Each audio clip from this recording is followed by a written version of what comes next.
Greg Stoker, last time he was on, scored really big numbers. People were so impressed by the quality of his analysis. And many then started to listen up to his Colonial Outcast podcast and his work on Mint Press News with State of Play. He's a real star, and we're lucky to have him here. Greg, welcome back to the mother of all talk shows.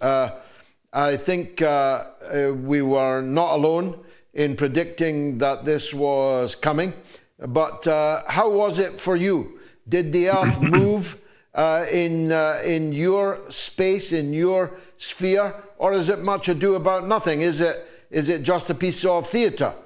It does seem that way, because what did it accomplish? Like, from a military perspective, what did these strikes actually accomplish? They dropped combat tested some massive ordnance penetrators in an actual environment for the first time. Okay, great. But beyond that, you launched a massive stealth bomber operation that involved 150 plus aircraft. You had to have a deception wing, an actual main thrust effort, because, you know, the B-2s that were already on the base at Diego Garcia, that bomber fleet was heavily surveilled. So they had to launch out of the middle United States. And for what? Trump's going to make an announcement tonight, 10 p.m. I'm kind of expecting George Bush era mission accomplished statement, claiming total victory. And there are some other points that I'd like to discuss about that. But right now, there's no real military purpose behind it. Obviously, it was telegraphed. The Russians knew about it. They probably told the Iranians because they just signed that increasing 20-year security relationship agreement. So what was this? Well, it was the U.S. giving political cover for Israel, while also setting in a potentially dangerous game of escalation with Iran. And of course, this brings in the emergence of the multipolar world, the security relationship, as I mentioned, with Russia, China. But Iran has to fall first. And what the U.S. generally wants to do, our strategy, is to isolate, contain, and strangle. So we're trying to do that with Iran, Russia, and China as well. And this all plays into the overall strategic footing of the United States Central Command and Indo-Pacific Command. So it's a piece of theater, but it sets the tone for a potential way to go to war with a casus belli. We just attacked their nuclear program. That's it. Trump even said in a tweet that this was not an act of war. So any sort of retaliation by the Iranian side on the U.S. fleet, on U.S. bases in the region, well, I was only 13 when we invaded Iraq, but all of this is sounding very familiar. Well, imagine how familiar it feels to me, Greg, as someone who was on the political front line of that. This time, they didn't even give us the courtesy of a false flag operation or even a dossier justifying what they did. They just went and did it.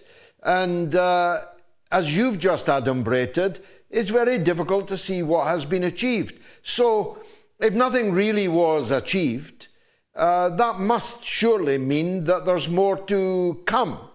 Otherwise, Israel's going to go on being attrited in daily and nightly missile attacks from Iran, and Iran will continue with its nuclear enrichment. So there must be something more, no? One flashpoint I'm looking at right now is, now that the Iranian parliament has voted to shut the Strait of Hormuz, if they actually do that, we're likely going to see U.S. naval involvement. And that's the huge potential flashpoint for escalation. The fleet, the U.S. fleets are protected by what's called the Aegis Defense System. It's kind of like an integrated air defense system that's been around for a while. Had multiple generations. And it seemed to be formidable, but we've seen Iranian missiles be able to penetrate Israel's air defense network night after night after night. I think they're on the 19th round of strikes now from Iran to Israel. But even if they can't get through the fleets, the U.S. bases basically don't have a lot of air defense capacity at all. What we're hoping Because I think the Iranian leadership has been studies, obviously the U.S. government and how we do things. We're very bald-faced about it. It's not a complicated playbook. So direct involvement with U.S. forces, hopefully we don't see that, because that would be more of an escalation to war. If they want to resist bald-faced American aggression, they should just keep attriting Israel. That's our proxy in the region. And I've been kind of like frustrated on social media by people who say that, we're going into this because like Trump's on the Epstein files, or we're doing this because we're driven by ideology, but it doesn't take into account imperialism or capitalism, which U.S. Americans, citizens especially, can't really have a conversation about. And I just want to state for the record, like, why I think the Iranian strategy is working is because Israel is just an extension of the U.S. empire. It's our military base there. We got one in Cyprus, but Israel's really the one to conduct adventurous wars and destabilization operations to reshape the region into vassal states that will allow us to exploit people, resources, and control like one of the most strategically important places on Earth. And again, to your going back to the original point, this is not just about Iran. This is about BRICS, the emerging multipolar world order. And now that there's a challenge, I think it's going to take a lot more time to mature and develop this multipolar front. But right now, we are the dying unipolar power. And now all the masks are off. The furniture has been moved off the stage. The curtain's down, and we just have imperial fascism. And so they're not even bothering, as you mentioned, they didn't even have the false decency to send Colin Powell in front of the United Nations Security Council with some yellow cake and like rile Congress up into bloodlust. No, they're just doing it, and it's going to have massive also domestic consequences as well. Well, I'll come to those, and I'm very interested in your take on that. But before leaving the theater of conflict, let me make this point to you, that of course the Iranian parliament has voted unanimously to close the Straits of Hormuz, but this has to be signed off by Khamenei, the man that they threatened to kill, although not yet. I have my doubts that he will sign that off. I think that they will do what you and I have both exhorted now, to just continue attriting Israel, because Israel is the least popular that it has ever been in the United States. It was once a sine qua non that being a big beneficiary of Israel lobby cash guaranteed you political longevity in Washington. That's rapidly changing now. So my view would be that the Iranians should, and I hope will, not sprint for the finish. This is a long game, and the new world will be a process of a long labor. And the last thing you want to do during labor is something so extraordinary that brings the house down on top of you. Is that your take too? Yeah, and we need to observe like the short-term thinking of U.S. Policymakers. They struck Iran, and now no one in the administration. That's the sense I'm getting. I've been talking to people in Washington like all day, and ex-military guys as well, my colleagues who also do like military analysis on this. It doesn't seem like the command echelon actually knows what it wants to achieve or how to achieve it. So we're seeing that the CNN just reported that the U.S. is pressuring China to pressure Iran to not close the Strait of Hormuz. They don't have contingency plans for what's going on. No one really knows what's doing. And we know that like some of the driving forces behind this decision are not actually politically elected officials. So one of the big hawks surrounding this is General Michael Kurilla. He's Israel's most beloved U.S. general. He's in charge of Central Command. He fought in Panama, Gulf War, got shot in Mosul during the Iraq War. He's from my old unit's Ranger Battalion. And he is a huge ideologue and a hawk. He has gained a lot more political power, because, especially with the Secretary of Defense, because he's like a war fighter. He's big, physically imposing. The Israelis call him Kurilla, the gorilla. He's really pushing for this, kind of overriding and really influencing the Secretary of Defense. And they wanted this attack to happen because it would happen under him because he steps down in July, probably to go into an actual political position within the administration. So we're seeing that the Trump administration is also icing out anti-war, anti-interventionist voices like Tulsi Gabbard, the director of national intelligence, who said just by going in front of the Senate and saying Iran doesn't have a nuclear weapons program. And the consequences of this are anyone's guess. For the moment, it's if you have a nuclear program, don't give it up. In fact, get nukes, because that's kind of the only deterrent that you have right now. After Libya and after this absurd Operation Midnight Hammer, we've definitely become more at risk of a nuclear global security event now. I mean, I've even seen like water cooler talk and supposition that in order to stop Israel from potentially doing something nuclear, it's to actually make sure Iran has nukes. And this situation is incredibly dynamic. It's going to change rapidly over the next week, but it's literally insane. And if you think that this is some big master strategy, that wasn't my experience in the military. It's just from the outside looking in, and I only have access to open source information. Definitely seems like they don't even know what they're doing or what the dimensions of this conflict are or are going to be. It's just flying by the seat of their pants. That's my impression. Now, I said I'd come back home, as it were. What's the impact of all this on Trump's base, on his voters, and on the midterm elections looming? Well, I've spent today wasting time on social media fighting with both MAGA supporters and ex-Harris or old Harris supporters. So the MAGA movement's torn in general. He platformed on this campaign of not necessarily isolationism, but like anti-globalization.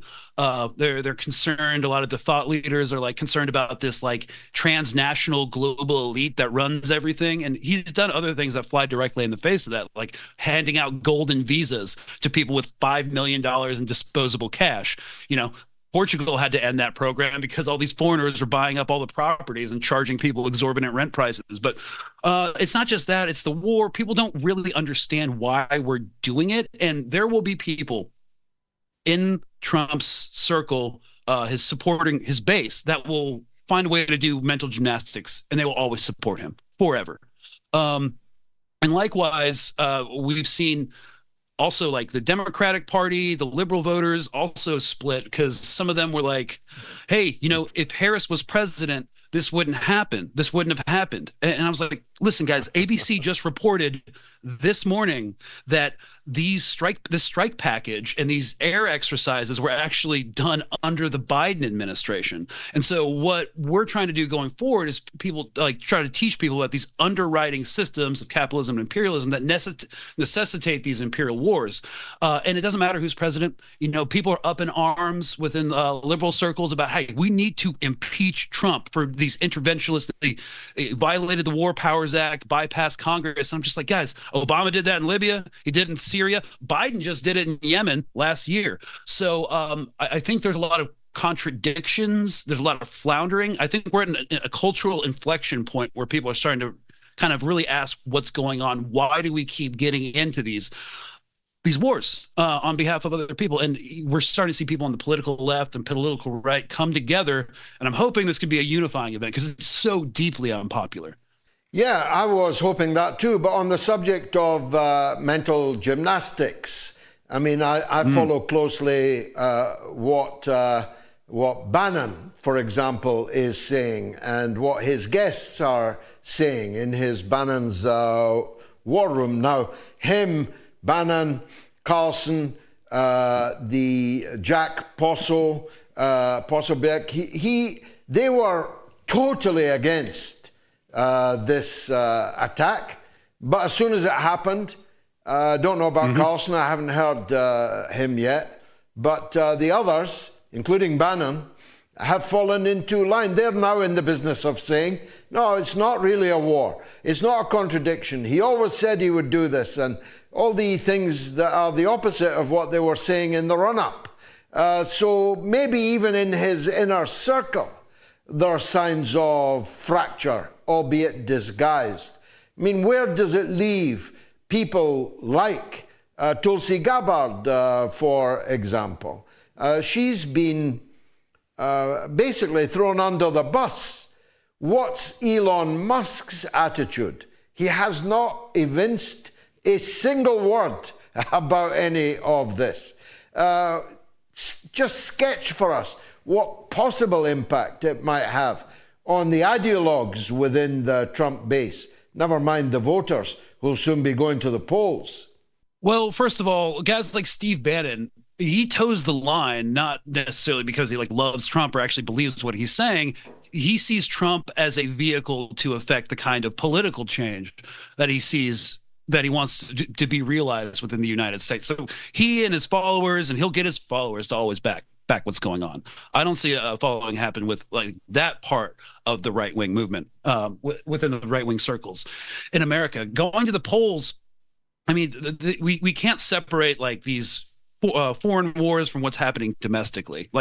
This is no longer the Iraq War, the Afghanistan War, the 20 years engagement in Africa, Central and West Asia. This is the material conditions of everyday Americans are continuing to degrade. Even ICE raids are becoming more and more increasingly unpopular. ICE is almost bankrupt, but we're going to war again for what? I mean, there's so many issues that this is literally, I think, the worst time for the Trump administration. What we're seeing is disunity happen within the United States, and now because we're bombing Iran, we're seeing actually, even with people who don't like the government, there's the rally around the flag event, and so no one knows where this ends. The policymakers driving this don't. I think there's going to be a huge Democratic surge next midterms, but most people would agree that we don't want another foreign war. And if the administration does it anyways, that will be interesting to watch social trends kind of morph and respond to that. Sure will be. Greg Stoker, you didn't disappoint. Thanks very much for being with us again on the Mother of All talk shows.